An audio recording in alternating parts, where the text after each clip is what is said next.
안녕하십니까. 소설가, 내과 신경과 의사 연규호입니다.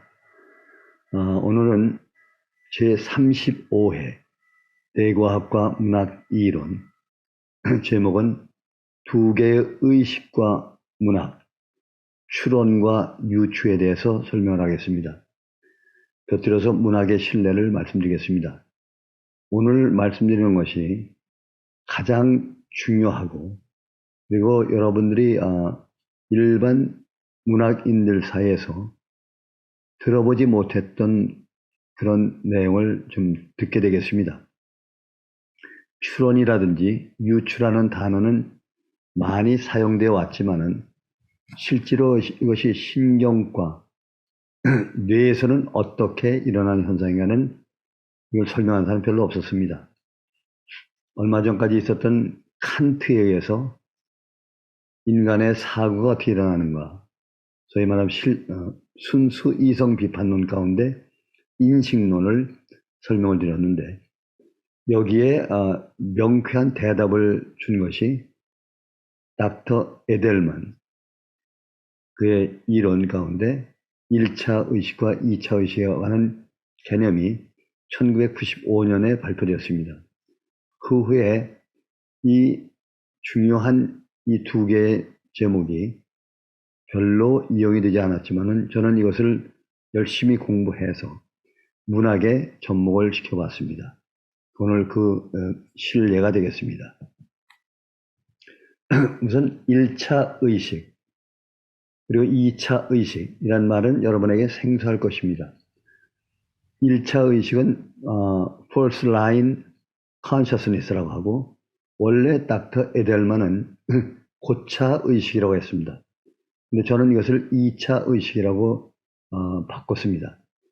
좀 편하게 하게 됐습니다.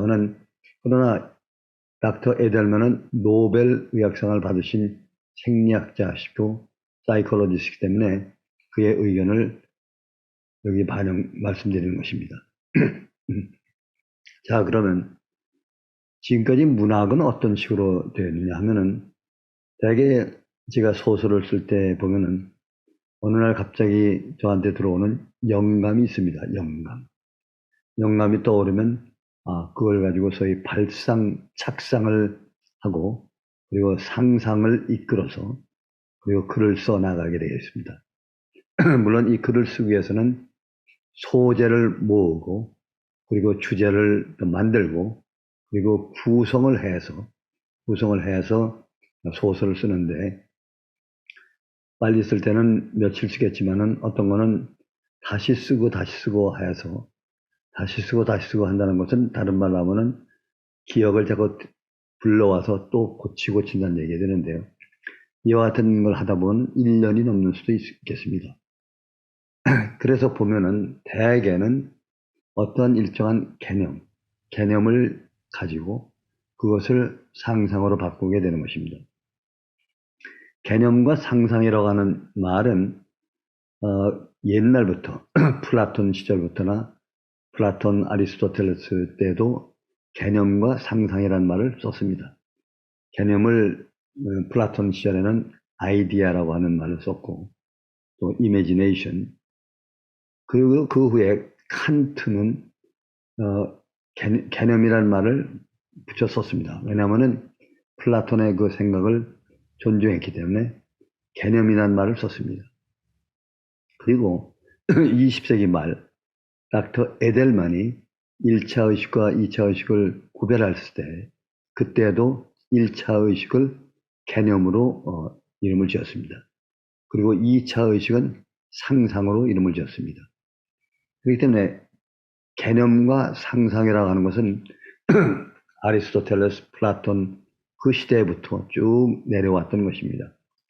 그리고 신고전주의 시대 데카르트나 유럽에 있는 철학자들은 생각하기를 우리 뇌 속에 이게 보이는 뇌인데요. 뇌 속에 날 때부터 기억이 충분히 들어있다. 어떤 사물을 판단할 수 있는 능력이 있다. 그래서 그거를 선험적이다 이렇게 말했습니다. 선험적인, 다시 말하면 본능적인 그런 지식의 기능이 있다고 얘기를 해가지고 이걸 합리론이라고 말했습니다. 그러나 영국을 중심한 영국에서는 경험주의자를 해가지고 이 대뇌에는, 이것이 대뇌인데, 대뇌 속에는 태어났을 때 아무것도 없는 빈 깡통으로 태어났다. 그러나 그 후에 자꾸 경험을 쌓고 해서 이 속에 경험, 많은 경험, 다른 말로 하면 지식이 되겠죠. 지식을 쌓아가지고 그걸 기반으로 해가지고 기억, 개념, 그걸 기반으로 해서 또한 철학, 문학, 예술 이와 같은 것을 만들어냈다고 생각을 했습니다. 이런 얘기를 할 때 참 놀라운 것은 무엇인가 하면 옛날이나 지금이나 개념이라는 데에서 일단 멈췄습니다. 개념이라고 하는 것은 일단 멈췄는데 이것은 변함이 없이 있는 그대로의 지식을 만든다. 그래서 개념을 사용한 학문이 철학이 될 수 있고 또한 자연과학이 된다 이렇게 말했습니다. 맞는 얘기입니다. 그런가 하면 또 한편에서는 이 개념과 이런 것을 떠나서 상상을 해가지고 이루어지는 다른 분야가 있다. 그것이 뭐냐면 문학, 예술 이와 같은 것이기 때문에 그림이라든지 음악이라든지 문학은 상상에서 이루어진다 하는 것을 구별할 수가 있었는데요. 이것을 구별한 것이 플라톤 시대, 플라톤과 아리스토텔레스는 명확히 구별했습니다. 그래서 플라톤은 순수한 개념만을 가지고 그것을 가지고 지식을 만들고 지식이 만들어진 것이 사상이 되고 그것이 형이상학적으로 나갔을 때 철학이 될 수 있고 또한 초월의식 또는 종교가 될 수 있다. 이게 지금 형이상학적인 것이 되는데 그래서 이것은 아주 순수한 것이다. 변함이 없고 그리고 남을 기만하거나 이런 것이 아니기 때문에 참이다. 그래서 아이디어라고 하는 이름을 붙였습니다. 그리고 아이디어만을 가지고 사는 철학자들의 세계에서 시인이나 소설가, 그때는 소설가 없었지만은 시인들을 추방하려고 했습니다. 왜냐하면 시인들은 개념만을 사용하지 않고 엉뚱한 것, 상상이라는 것, 그것을 사용했는데 상상이라는 것을 중세기 초 얼마 전까지는 미친 것이라든지 상상이라고 해서 미친 것이라든지 정상이 아닌 것으로 생각을 했습니다. 그러나 칸트 때 와서 상상이라는 것도 정상적인 생각이다 하는 것을 알게 됐습니다. 칸트에 와서는 지금까지 그 경험주의 철학과 또 합리적인 철학을 통틀어서 하나로 만들 수 있는 것은 왜 그런가 하면 그 칸트는 소위 이성이라는 것, 이성이라는 것은 어디서 나오는가 하면 대뇌에서 나옵니다. 대뇌에서. 대뇌 가운데서 보면은 이성이 세 가지가 있는데 순수 이성, 즉 인식론, 지식에 관한 것. 그 다음에 실천이성이라는 것은 도덕, 양심 같은 것. 이건 어딘가 하면 정서 A에 해당되는 부분이 되고 또 하나는 판단이성이라 가지고 그것은 뭐를 말하면 미적인 것, 아름다운 것, 소위 문학이나 예술 같은 것을 말합니다. 그래서 요 이성인의 엄밀히 치면 이것이 전전두엽입니다. 전전두엽에서 이루어지는 순수 이성, 실천 이성, 그리고 판단 이성이라는 제목으로 책을 쓰고 했습니다. 근데 그 가운데 특별히 순수 이성에서는 무엇을 다루는가 하면 인간이 어떻게 생각을 하고 어떻게 생각을 만들어가는가 하는 인식론, 즉 지식론이라고 하죠. 다시 말하면 어떻게 우리가 인간이 기억을 만들고 기억을 가지고 개념을 만들고 상상도 하고 해서 그걸 가지고 사고 생각을 하고 말을 해나가는가 하는 그 아주 순수한 인식, 순수 이성이라고 하죠. 인지기능이죠. 이걸 갖다가 발표를 했을 때가 1781년이 되겠습니다. 물론 아울러서 실천이성, 그다음에 판단이성을 발표하는 것이 그 후가 되겠죠. 이때 칸트는 이것이 전전두엽이고 전전두엽에 인지기능을 하는 데가 있다. 전전두엽에. 그리고 정서연애가 있다. 이거는 몰랐습니다. 그가 안 거는 단지 우리 뇌 속에, 머릿속에서 이와 같은 것이 일어난다. 바깥에 있는 사물, 사과라고 하는 것이, 사과라는 것을 갖다 인간이 봤을 때 이것이 그대로 통째로 들어와 가지고 이 머리에 전전두엽에 들어와 가지고 우리가 그거를 머릿속에서 생각하는 것이, 알아내는 것이 아니라는 것을 알았습니다. 옛날 사람들은 통째로 들어와서 이것이 들어오는 거라고 생각했지만은 칸트는 놀랍게도 이것이 직접 들어오는 것이 아니고 여기에 있는 이 사과라고 하는 것이 어떠한 조각조각의 부분품으로 해가지고 뇌 속으로 들어와서 여기서 조립이 돼가지고 형상을 만들어낸다. 이미지를 만들어낸다. 인지기능에서 이미지를 만들어낸다. 이거를 알았던 것입니다. 그러나 그는 이거 전체는 몰랐어요. 그러나 놀라운 거 아닙니까? 이걸 1782년에 이걸 갖다가 생각해내고 글을 써냈다고 하는 것은 놀라운 것입니다. 그 후에 많은 사람들이 이것을 갖다 얘기를 해왔는데 1995년에 닥터 에델만이 이것을 신경과학적으로 분석을 해가지고 이 바깥에 있는 사물이 들어와가지고 이 안에서 형상이 맺히는 것, 형상이 맞히는 것이 어떻게 맺히는가 하는 것을 과학적으로 분석을 해서 알아내게 됐습니다.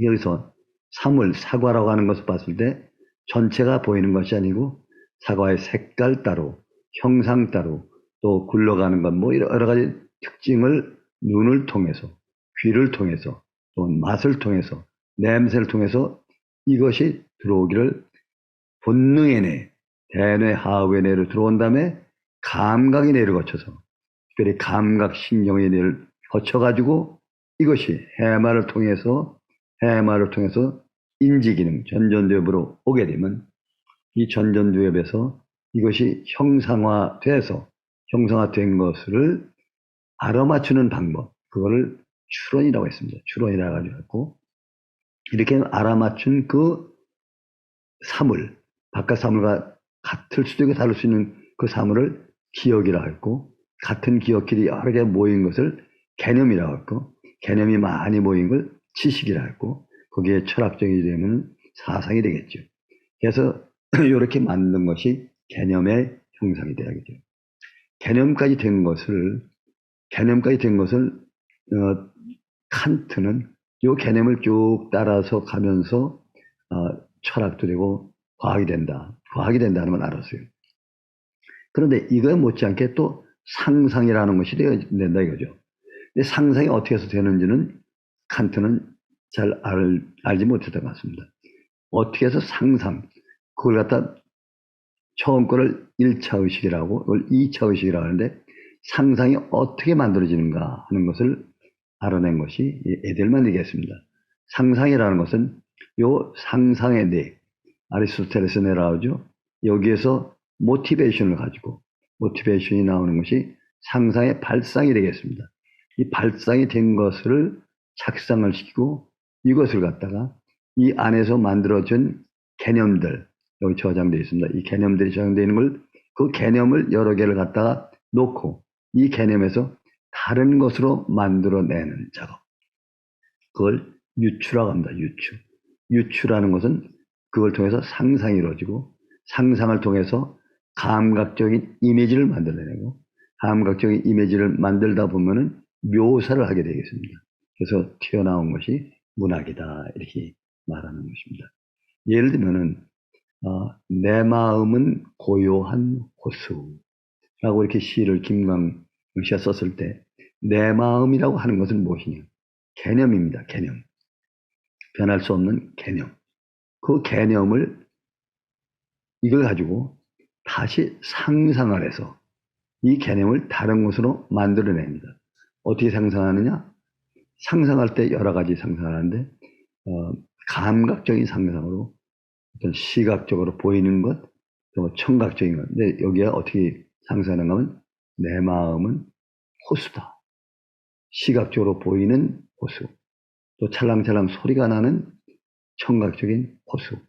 이렇게 개념이 마음을 엉뚱한 것으로 바꿔놓은 경우를 상상이라고 하고 그것을 비유 이렇게 말을 합니다.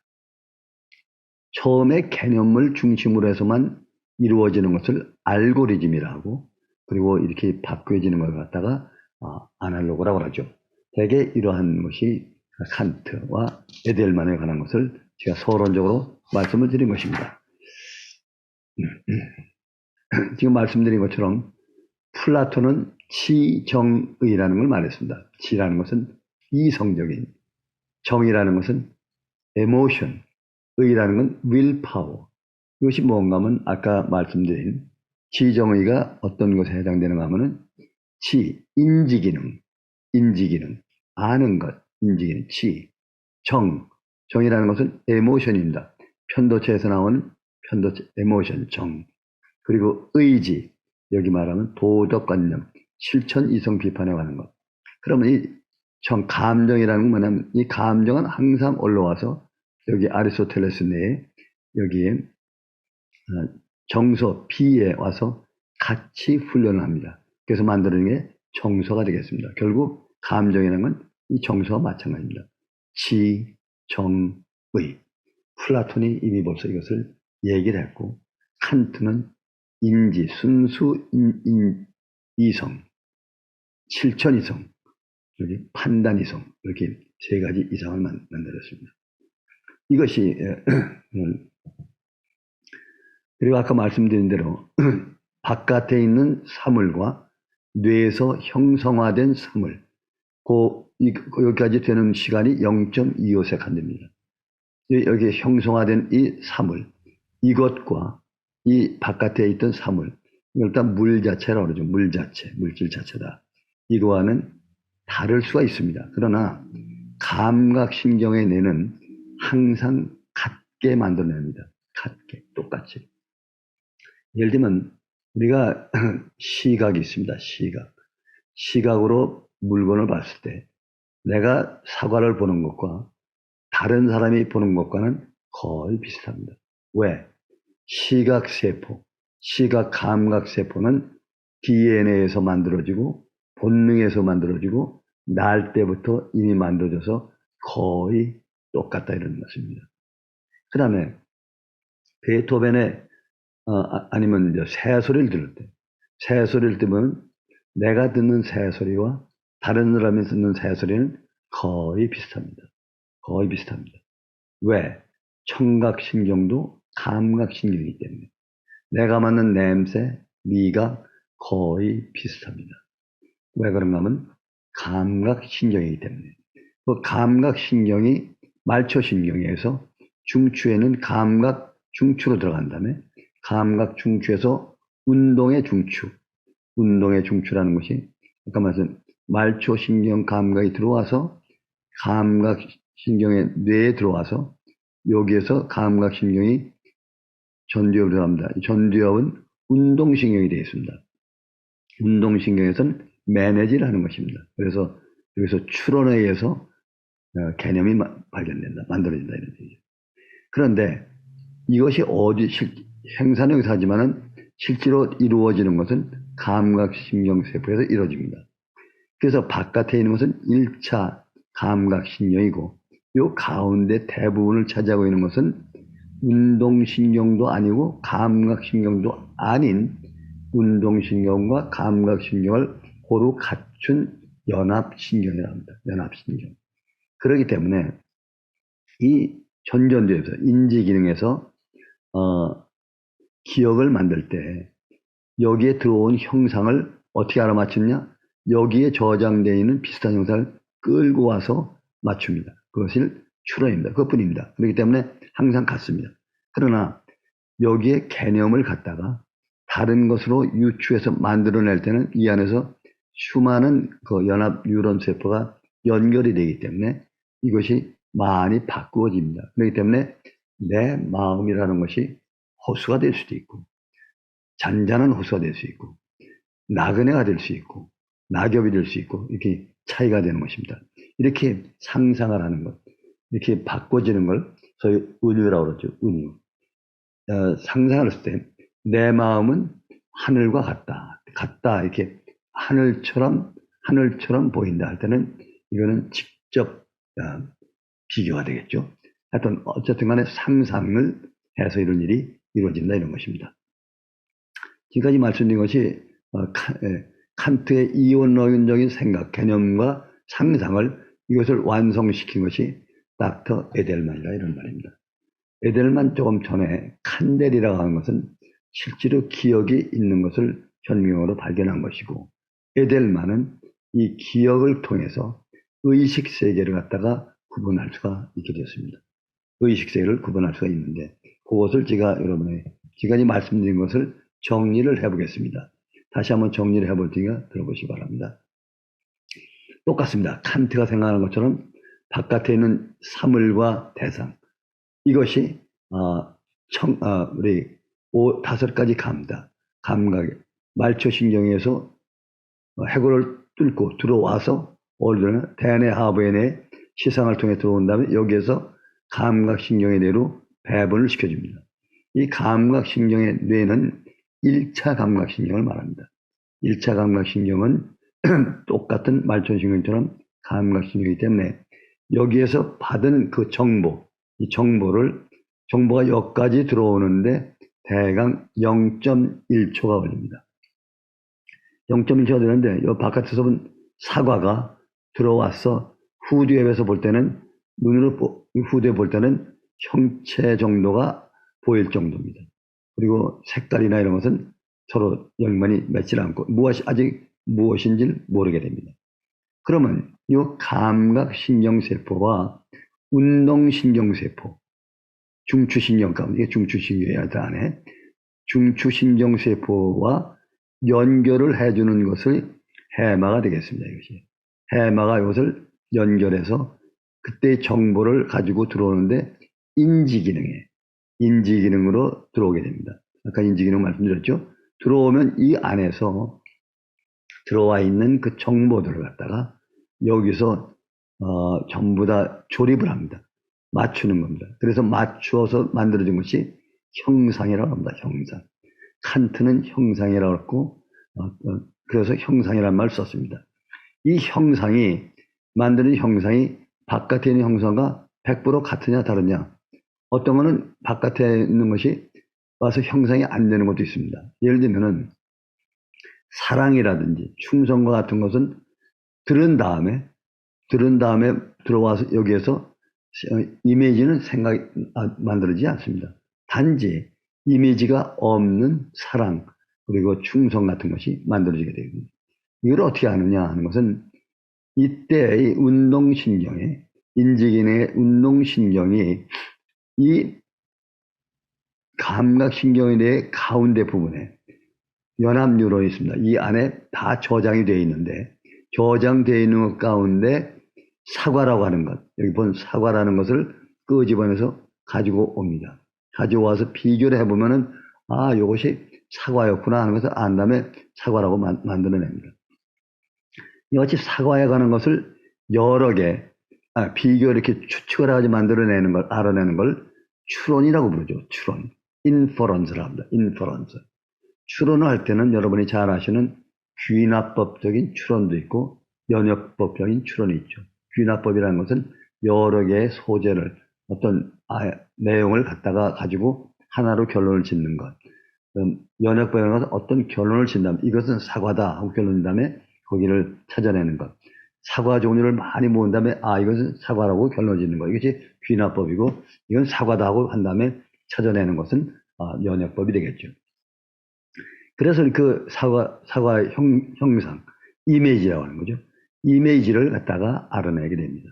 그래서 이 이미지를 갖다가 이게 사과구나 하는 것을 안 다음에 아직 운동의 중추에 있는 것이기 때문에 운동 중추에 있는 것은 그 다음에 운동신경으로 보냅니다. 전두에 운동신경으로 보내면 운동신경에서 이건 사과인데 무엇을 하겠는가 따먹자 하는 그런 걸 갖다가 여기서 몇 가지 생각을 만들어내고 있죠. 그러나 이건 뇌 속에 있는 것입니다. 요거를 갖다가 바깥에 말초신경을 통해 가지고 말을 통해서 그건 사과야 하고 말을 합니다. 그리고 또 근육으로 통해서 저걸 따먹을 거야 하고서 따먹었습니다. 그렇게 해서 행동을 하는 게 됩니다. 그거는 하나가 들어온 것이 완성이 되는 것입니다. 여기까지 되는 것이 생각이 되는 것이죠. 이때 말을 통해서 됩니다. 그래서 이렇게 개념이 말을 통해서 생각으로 나오는 것, 요거까지를 1차 의식이라고 합니다. 요거는 어디냐면 인간에게도 있고 동물 세계도 있습니다. 그러나 인간은 말을 하기 때문에 이 개념을 수위 운동, 말과 얼굴, 근육 운동을 통해서 바깥으로 내보낼 수가 있습니다. 교류할 수 있다는, 소통을 하는 거죠. 그래서 생각이 되겠습니다. 그러나 동물은 개념까지는 만들었을지 모르지만은, 그러나 만들지만 말을 못하기 때문에 이 안에서 들어있고, 말을 하지 못하고는 수위 운동이라고 하는 것은 대개 근육 운동이나 아니면은 얼굴 운동입니다. 그래서 말을 거의 못합니다. 인간은 말을 10만 개를 할 수가 있는데 단어를, 동물은 단어를 모르는데 제일 발달되어 있는 고릴라가 약 400개 정도의 단어를 알고 있을 뿐입니다. 그리고 대부분의 경우는 이렇게 들어왔던 사물 감성에 대한 것이 시상에 들어오면 이것이 어울로 연결되면 편도체와 시상으로 연결돼서 감정, 욕망, 느낌입니다. 그래서 이렇게 감정, 욕망, 느낌이 됐을 때는 요거는 뭘 통하냐면 자율신경을 통해서 행동을 하게 됩니다. 요 인지기능에서 나온 것을 바깥으로 행동하는 것을 수위운동, 볼룬타리 무브먼트, 요 감정같이 된 것은 레스폰스, 리프렉스, 반응이라고 합니다. 1차 반응, 2차 반응, 또 얼젠트한 것, 이런 것들이 반응이 되겠죠. 그러면 요것이 1차 의식인데 인간의 경우에 요 1차 의식으로 만든 이 개념을 더 하나 붙이고 더 붙이면 지식이 됩니다. 지식이 붙인 다음에 더 올라가면은 또 더 큰 사고가 됩니다. 사고가 되겠죠. 근데 어떤 것은 개념이 형상이 없는 개념이 있어요. 그걸 갖다 관념이라고 합니다. 관념. 다른 말로는 형이상학이라고 말할 수 있습니다. 형이상학이 많이 발달하면 할수록 철학이 되는 것입니다. 그럼 1차 의식에서는 드디어 자아가 만들어지는데 이걸 경험자아라고 합니다. 하나의 경험 하나하나를 자아라고. 이 1차 의식의 세계는 공간을 많이 이용합니다. 공간을 많이 이용하기 때문에 주로 그림을 그립니다. 그림을 그려서 이용합니다. 그래서 이때 만들어진 개념이나 기억 같은 것을 어떻게 저장을 시키는가 하면은 스냅 사진 찍은 것처럼 어떤 장면을 사진을 찍어가지고 사진으로서 저장을 하게 됩니다. 사진으로서 저장을 합니다. 그래서 수없이 많은 사진이 있는 것을 순서대로 차례대로 이렇게 말을 하는 것, 나레이션 하는 것. 말이라는 것은 시간이기 때문에 말을 할 때 보면 이것이 스토리텔링이 돼가지고 생각으로 나가게 됩니다. 이때 말을 하는 거는 대개 서술적인 말밖에 하지 않습니다. 서술적인 것. 있는 그대로의 말하기 때문에 서술적인 것. 이렇게 해서 나온 것이 일기라든지 또는 일반 논술, 설명글 같은 것이 되겠습니다. 그런데 인간은 요 개념을 가지고 같은 장소, 인지기능의 장소에서 이 개념 하나를 놓고 또 다른 개념을 하나 놓고 다른 걸 놓은 다음에 요것을 갖다 서로 비교를 해가지고 엉뚱하게 다른 개념으로 만들어냅니다. 이렇게 만들어낼 때 그 과정을 소위 유추, 아날로지컬 인프런스라고 합니다. 아날로지컬 인프런스라는 것은 서로 비교를 한다는 것입니다. 비교를 하는데 그때 비교를 또 어떻게 하냐면 개념이라는 것이 그림처럼 되어 있는 거 아닙니까? 그림 한 장 한 장처럼 이걸 쭉 갖다 놓고 그것을 다른 것과 서로 만들어서 하나의 다른 것을 만들어내는 유추하게 되는 것이 소위 상상이라고 합니다. 상상을 할 때는 개념과 연관되어 있는 걸 상상하는 것이 맞습니다. 그걸 연상이라고 합니다. 또 하나 어떤 것은 개념을 설명하면서 상상하는 것, 설명형 상상이라고. 어떤 건 그 개념과 아주 180도 다른 것을 만들어내는 걸 창조형 상상이라고 합니다. 창조형 상상. 그러면 이렇게 상상을 할 때 어떻게 상상하느냐. 지금 보시면, 개념을, 1차 의식 개념을 갖다가 2차 의식의 개념을 만들 때는 이 개념을 소재로 해가지고 내 마음입니다. 이제 개념. 내 마음은 그 다음에 여기 상상을 해 만든 것이 호수라는 것이 나오는 겁니다. 내 마음은 호수요 할 때 내 마음은 개념이고 바꿔진 것이 호수입니다. 내 마음은 이 1차 의식에서는 내 마음은 그죠? 어머니가 주신 마음, 어떤 마음, 어제 본 마음 똑같은 것을 나열하는 것뿐이 되겠습니다. 그러나 여기서는 내 마음은 호수라고 하는 아주 엉뚱한 것으로 바꿔치기 하는 것이 이걸 갖다 소위 유추라고 합니다. 유추는 발상에서 나온 유추, 상상이란 말입니다. 이렇게 해서 나온 것이 어떻게 상상이 되냐면 비유와 은유와 상징이 되고 이때 자아가 형성되는데 1차 의식의 자아보다 더 발달된 기억자라고 합니다. 기억자. 이걸 다른 말로 이고가 됩니다. 이고. 그러면 상상을 할 때 어떻게 상상하느냐? 이미지를 만들어냅니다. 이미지를 만든다는 구체적으로 뭘 만드는 겁니다. 구체적으로. 내 안에 있는 것을 구체적으로 만들고 표현하는 건데 이미지를 만드는 겁니다. 이미지를 만들면 구체적이 되는 것이죠. 그때 이미지를 만들 때 시각적 이미지, 청각적 이미지, 후각적, 미각적 이런 것이 되는데 대개 시각적 이미지는 1차 의식은 100%가 시각적 이미지입니다. 거의 대부분이. 그림으로 되어 있다고 그랬죠. 그림을 저장을 시킨다고 그랬죠. 그리고 이 2차 의식에 대한 개념이 바뀔 때는 대개 이미지가 시각적이 많지만은 청각적 다른 걸로 만들어질 수 있습니다. 그래서 이렇게 다른 것으로 만들어질 때 보면은 대개 상상을 할 때 시각적인 저희 감각적인 구체적인 말입니다. 감각적인 그 상상을 할 때 시각적인 상상을 많이 하게 됩니다. 시각적을 많이 하는 상상이 뭐냐면 시가 되겠습니다. 시각적인 상상이 아주 완벽하게 됐을 때 보면 시가 자연히 써질 수 있는 것이고 그 시를 갖다가 이미지를 만든다는 것은 뭐냐면 감각이라는 것이 뭐냐면 감정입니다. 무의식격입니다. 무의식격은 감각인데 내 감각을 표현하는 것. 그래서 시라는 것은 내 감각을 표현하는 것. 감정을 표현하는 것. 1차 감정은 잠깐 있다가 사라집니다. 느꼈다가 사라집니다. 그래서 잠깐 있는 것을 만들어내는 것. 다시 말씀드리겠지만 1차 감정이 이것이 훈련되는 것이 소위 2차 감정이라고 합니다. 2차 감정. 정서라는 것이죠. 그래서 정서적으로 된 거하고 1차 감성, 금방 느끼는 거하고는 시가 차이가 나겠습니다. 이것도 제가 말씀드리겠는데요. 1차 감성이 아주 많이 들어가 있는 것. 그것을 서정적 감성이라고 이것이 2차 감성, 정서적인 감정이 많을 때가 정서적인 감성이 될 것입니다. 그러면 상상과 이것이 만들어진 은유, 비유, 상징 같은 이것을 어떻게 글로 표현하느냐.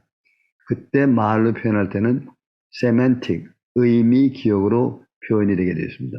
의미 기억이라는 것은 묘사와 표현을 하는 것이고 서사, 진술을 하게 되는 것입니다.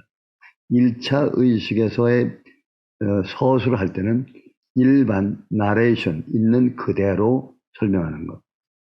2차 의식에서는 있는 그대로가 아니라 상상을 통해서 비유, 은유, 상징 이런 것이 된 것을 소위 기억으로 의미 기억을 갖다가 묘사, 표현하는 것이 되겠습니다.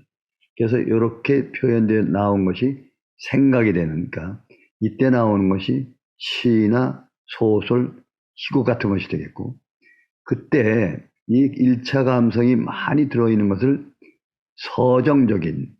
서정적이다 하고 2차 감성이 많이 들어있는 것을 정서적이라고 하고 이 감성이 들어있지 않는 경우를 서사적이라는 것으로 표현하게 됩니다.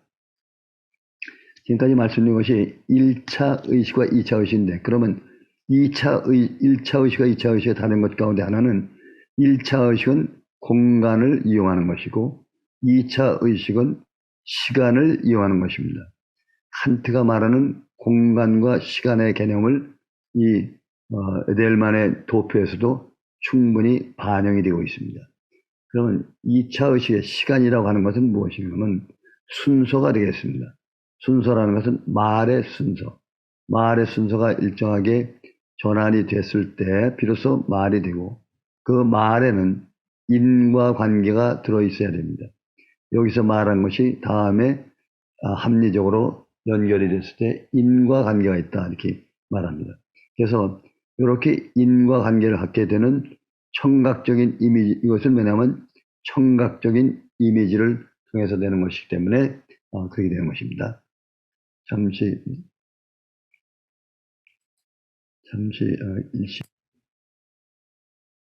쉬었습니다만 다시 시작하겠습니다. 그러면 이것을 문학에 어떻게 정의하느냐 하는 것이 굉장히 중요한 문제가 되는데요. 이 그림을 잘 보시면은 1차 의식에 생긴 개념 형상 이것이 지금처럼 문학으로 되느냐. 1차 의식의 개념은 문학이 되질 않습니다. 왜냐하면은 단지 무엇이 되는가 하면 1차 개념을 설명을 하고 논술화를 하기 때문에 일반 잡글이 되거나 일상의 글 또는 철학이라든지 과학이 됩니다. 그런데 수필의 경우는 개념이 만들어져서 수필이 됐다고 수필가가 말하는데 수필이 되려고 하면은 에세이는 됩니다. 에세이는 그대로 나레이션 했기 때문에 에세이는 되는데 우리가 한국에서 쓰는 수필이라는 것은 스토리텔링을 벗어나가지고 좀 더 다른 것이 돼야 되겠습니다. 수필이 되려고 하면은 이 개념을 서술할 때 약간의 묘사를 해야 됩니다. 묘사를 해야 되고 약간의 감정적인 것을 갖다가 집어넣어야만 됩니다. 그러니까 엄밀히 치하면 결국은 2차 의식을 좀 이용하는 것. 1차 의식과 2차 의식을 조금 응용해서 나온 것. 그러니까 수필은 내가 주인공이 돼야 되고 있는 그대로 갖다가 써야 되고 상상을 하지 않아야 됩니다. 묘사까지는 할 수 있어요. 묘사까지는 할 수 있는데 묘사라는 게 형용사적인 묘사 이런 거야 되겠죠. 감정을 넣을 수가 있습니다. 그래서 수필이 진정 문학이 되느냐 하는 문제가 여기에서 이제 문제가 있습니다. 그러면 지금 1차 의식을 위한 것이 철학이요, 또 종교, 그리고 과학이라고 그랬습니다. 왜냐하면 공간에서 시간을 만드는 요 단순하지만은 반대로 요 개념을 갖다가 개념이라고 하는 것, 그것을 개념이 갑자기 어떤 일이 생기냐면 영감이 떠오르게 됩니다. 영감이. 내가 고향에 대한 영감이 떠오를 때 그 고향에 대한 영감이 떠오르면서 소위 말하면 상상으로 들어가야 됩니다. 소위 유추를 하려면은 고향에 대한 그 개념들이 여러 개를 가지고 나와야 됩니다. 정지영의 향수를 보면 고향하고 향수가 나왔을 때 보면 아버지의 모습, 또 얼룩배기 황소가 있는 것, 실개천이 있는 것, 초가집이 있는 것, 밤을 구워 먹던 것, 이와 같은 그 개념들이 조금씩 다른 개념들이 많이 나오게 됩니다. 이 많이 나온 개념을 유추라고 하는 걸 통해 가지고 상상을 하게 됩니다. 상상을 함으로써 어떤 상상이냐?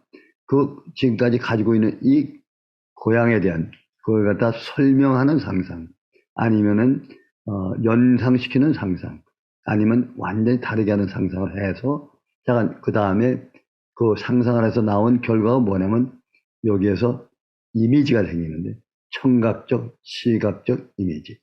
얼룩배기 황소가 어떻고 그리고 실개천이 돌아가고 또 국화 옆에서 보면은 누나 같은 국화. 또 내 마음은 호수요. 내 마음은 낙엽이요. 이와 같은 상상의 결과 비유, 은유 이와 같은 것이 생각되는데 그때 반드시 이미지가 시각적 이미지, 감각적 이미지가 떠오르게 됩니다. 그래서 이렇게 떠오른 이것을 글로 표시할 때 그걸 세만틱 의미기억이랍니다. 이걸 할 때 보면 묘사가 있고 서사가 되겠습니다. 시에서는 묘사라기보다 표현이라고 합니다. 근데 표현할 때 시에서는 내적인 이미지를 구체적으로 쓰는 것, 구체적인 내적인 이미지, 그걸 재현이라고 합니다. 재현. 구체적으로 한다, 자세하게 한다는 것은 뭐냐면 이미지를, 감각신경을 이용한다는 것입니다. 감각신경을 이용해서 쓴 글들, 여기 또 서술이 된 것, 이 전체가 하나 묶어져서 나왔을 때 시와 소설이 되겠습니다. 그때 1차 감성이 많이 들어있는 것이 서정적인 시, 소설이 되겠고 2차 감성이 많이 들어있는 것이 정서적인 글이 되겠고 그리고 1차 감성, 2차 감성, 감성이 전혀 없는 이성적인 것만 가지고 할 때 소위 말하면 옛날 고전주의 시대에 이성만 중요시하고 감성을 무시하던 그렇게 나왔을 때 나오는 시는 서사시라는 것뿐 서사적인 소설이 될 것입니다. 참 차이가 많이 나는 것이죠. 그래서 나오는 것이 우리 문학이 되겠습니다. 이 도표를 한번 자세히 열심히 보시고 하시는 것이 굉장히 좋을 것입니다. 그러면 잠시 여러분들에게 몇 가지만 말씀드리고 싶은 것은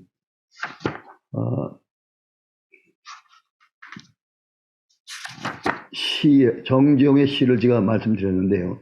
정지용의 시는 어떻게 써졌느냐.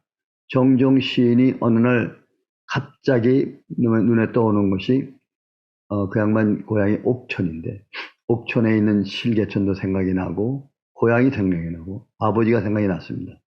그래서 이 양반이 그때 떠오르는 것을 갖다 소위 영감이라고 그러죠. 영감. 이때는 1차 의식에서 떠나서 2차 의식의 개념을 가지고 이것을 소재로 해서 영감이라는 것. 영감이가 발상, 착상이죠. 해서 그 다음에 유출을 하게 되는 것입니다. 유출할 때 지금 말씀드린 대로 이미지적인 유출을 많이 하게 됩니다. 그래서 보시면 넓은 멀 동쪽 끝 실개천, 아버지가 주무시는 곳 방안 이런 같은 거다 시각적인 이미지를 한 것을 보면은 대개가 해가 설핏 기울 무렵을 말하고요. 그리고 칠화로에 재가 식어지던 겨울밤 이런 것을 갖다가 상상 은유를 하게 되는 것입니다. 그래서 상상과 은유가 감각적인 이미지로 바뀔 때 감각적이면 감각적일수록 뭐냐면 대개 서정적이 됩니다. 서정적인 시로 쓰여 있는 것은 상당히 쉽게 쓰여집니다. 그래서 보시면은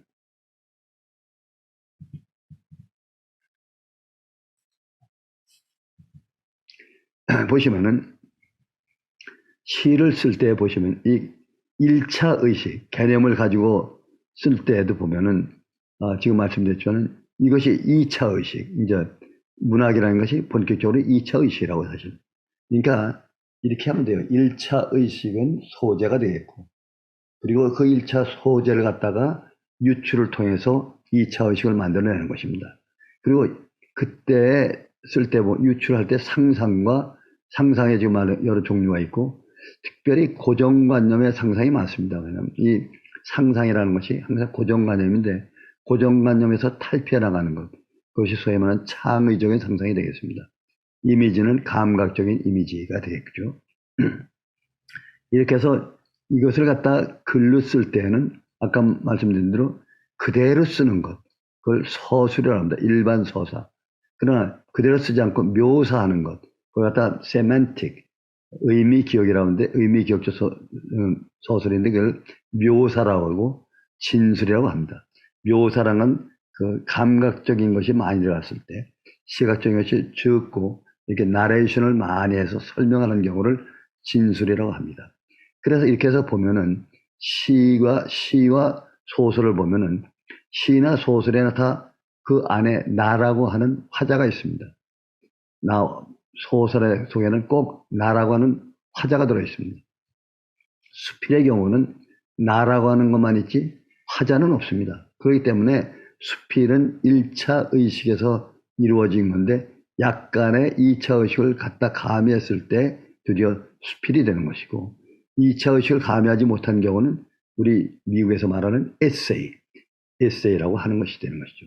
그러면 이 시와 소설을 비교할 때 보면은 시나 소설은 어느 쪽을 주장하느냐 1차 의식의 시각적 이미지를 많이 쓰느냐 2차 의식으로 가면서 시각적 이미지가 떨어지면서 청각적인 그런 것으로 바뀌느냐 하는 것입니다.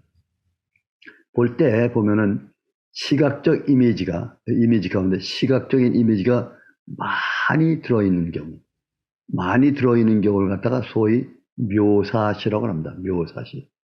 시각적 이미지가 많이 들어있으면 들어있을수록 어떻게 되느냐? 여성적인 글이 되고 풍경화적인 글이 되고 공감적이며 주관이 약한 그러나 주관이 약하지만은 나를 중심으로 하는 구체적인 것이 되겠습니다. 그래서 이것을 묘사시라고 이 시라는 것은 아까 말씀드린 대로 어떤 느낀 감정을 표현하는 것이기 때문에 꼭 굳이 뭐 길게 쓰지 않아도 되지만 대개 서술을 하게 됩니다. 그러나 서술이 정확하게 안 돼도 됩니다. 여기에 비해서 이 시각적인 이미지가 좀 줄어들면서 서술적, 그러니까 나레이션, 진술을 많이 나가는 걸 갖다가 저희 진술시라고 하는데 추상적이고 난해해지고 주관이 약해지면서 객관적인 그런 거로 됩니다. 그 중에 하나가 유명한 것이 해체시나 난해시 같은 것이 되겠죠. 그래서 보면은 이 개념 가운데 이 이미지가 없는 개념, 사랑이라든지 충성이라든지 행복이라든지 이와 같은 것은 이미지가 없는 걸 갖다 소위 관념이죠. 관념을 시로 쓸 때, 관념시로 쓸 때는 상당히 어려운 것이 왜냐하면 그것을 써나갈 때 이 관념시를 가능한 한 이미지가 있는 이미지를 만들어야 됩니다. 이미지를. 그래서 사랑이라고 하는 것을 쓸 때 이미지를 시각적인 이미지, 청각적인 이미지를 만들어서 써야만 됩니다. 그래야만 그것이 구체적이고 남한테 와닿는 것. 그렇게 하다 보면 자기의 감정을 많이 호소하게 되는 것이죠. 이미지를 만들어내는 것. 내 마음은 마음이라는 것입니다. 내 마음은 이것이 뭐냐면 관념적이죠. 관념적인데 이걸 관념을 설명하기 어렵습니다. 어려운데 그 어려운 설명을 갖다가 이미지를 통해서 호수라고 하는 시각적인 이미지를 만들어요. 그리고 낙엽이라고 하는 이미지를 만들고 그래서 내 마음은 낙엽이요. 이렇게 해서 내 마음은 촛불이요. 해서 이미지를 만들 때 비유가 되면서 그러면서 구체적으로 마음을 올리는 것이 되겠죠. 그렇게 해서 관념시는 이미지를 만들어주고 개념시는 이미 이미지가 많기 때문에 쓰기가 쉽습니다. 보면 진달래꽃 보면은 빨갛고 다 보이니까 이미지가 보이니까 그것을 쓰기가 아주 쉽고 주관적이면서 그리고 그 표현하는 것이 아주 구체적으로 나오기 때문에 쉽습니다. 그래서 이러한 경우를 보면은 이것이 감각적인 것이 강하기 때문에 내가 느끼는 감각, 네가 느끼는 감각 다 거의 비슷합니다. 그래서 만인들이 공감하는 것이 되어서 그런 걸 갖다 소위 서정적인 시가 되겠죠. 소설과 시의 경우에 다른 것은 뭐냐면 소설은 이미지가 약합니다. 그러나 소설이라는 것은 어떠한 무엇을 설명을 해주기 위해서 구체적으로 설명을 하기 위해서 목적을 만들어서 그걸 갖다 향해서 구성을 해서 만들어낸 것이 소설이기 때문에 이 시와는 차이가 납니다. 그러나 그 설명할 때 반드시 상상을 해서 합니다. 상상이 들어가지 않고는 안 됩니다. 상상력이 있는 어떤 설명, 그것이 소설이 되겠죠. 지금까지 말씀드린 것이 소설과 시에 관한 문학의 차이점을 여러분에게 설명을 했습니다. 여러분들 요 그래프를 잘 기억을 해주시고 이해를 하시면은 요 그래프하고 아까 있던 이 문학의 이 그래프 요것들 그리고 요 앞에 있는 의식의 그래프 거의 비슷비슷해 보이지만은 차이가 좀 있습니다만은 이 그래프를 잘 이용을 하시게 되면 여러분들이 글을 쓸 때 굉장히 도움입니다. 결론적으로 말하면 옛날에 칸트나 우리 일반 사람들이 말하는 개념이라는 것과 상상이라는 것을 혼동을 해서 그냥 썼습니다. 써도 됩니다. 그러나 구체적으로 볼 때는 요 개념이 만들어진 것은 추론에 의해서 만들어지는 것이고 요 상상이 만들어진 것은 유추에 의해서 만들어지는데 추론은 감각신경세포에 의해서 만들어지는 것이고 요거는 운동신경세포와 연합신경세포에서 만들어진다. 그렇기 때문에 이것은 버라이티가 있는 것이고 감각신경세포에 만든 것은 유니크, 항상 같다, 똑같다. 그래서 변함이 없다, 참이다 이렇게 말하는 것이고 그래서 이것을 이용한 것이 철학이 되겠고 과학이 되겠고 이것을 이용한 것이 예술 가운데 그림은 이미지를 중심으로 한 시각적인 이미지, 즉 공간을 이용한 것. 그리고 음악은 청각적인 이미지, 다른 말하면 시간을 이용한 것이 되겠고 문학이라는 것은 시각적 이미지와 청각적 이미지를 두 개를 공유하고 있는 소위 공간과 시간을 이용한 문학이 되겠다 이렇게 됩니다. 그러면서 보면은 음악이 가장 고도로 발달된 예술이라고 말할 수가 있겠습니다. 지금까지 말씀드린 것이 칸트에 의한 그 사물과 형상을 가는 개념을 에델만이 그것이 1차 의식과 2차 의식으로 구별한 것이고 1차 의식에서 나오는 문학, 2차 의식에서 나오는 문학, 2차 의식에서 나오는 문학을 어떻게 표현하는가, 글로 표현하는 것이 설명을 드렸습니다. 지금까지 여러분들에게 1차 의식과 2차 의식 그리고 문학에 대해서 설명을 드렸습니다. 오늘 설명드린 이 서브젝트는 굉장히 중요합니다. 이 서브젝트는 지금까지 보면은 많은 평론가들이 이걸 좀 아셨으면 참 좋겠습니다. 보면 아시면서 설명을 하게 되면은 상당히 이해하기 쉽고 문학을 가르칠 때도 참 쉽습니다. 보면 이 철학개론 같은 거나 유튜브를 통해서 보든지 문학을 갖다 들어보면은 설명은 잘 하시는데 이 구분을 과학적으로 구분하는 걸 갖다가 이해를 하고 들으면은 굉장히 쉽게 또렷하게 이해가 되는데 그것을 말씀하지 않는 것을 볼 때 굉장히 마음이 안타까워서 제가 이 그래프를 일일이 만들었고 도표를 만들어서 그게 설명을 드리는 것입니다. 네, 감사합니다. 오늘 이것으로 말씀드리고 또 다음번 시간에는 인공지능과 또 우리 AI와 뇌가 어떻게 차이가 나는가, 또 우리 감정과 감성에 어떻게 차이가 나는가, 그리고 이성과 감성은 어떻게 차이가 나는가. 제가 볼 때 참으로 많은 서브젝트가 있습니다. 그 서브젝트를 약간의 뉴로사이언스, 신경과를 감미를 하게 되면 이해가 굉장히 쉽습니다. 오늘 이것으로 마치겠습니다. 감사합니다. 공유를 중지하겠습니다. 거듭 말씀드리지만서는 이 문학을 뇌과학적으로 이렇게 분석을 해보면은 정말 참 쉽습니다. 저는 신경내과를 전공을 하고 환자들을 참 많이 봤습니다. 그리고 소설을 한 20몇 년 동안 창작을 했기 때문에 하다 보니까 이거 지금 말하는 이런 것들이 다 신경내과에 관계되는 것이구나.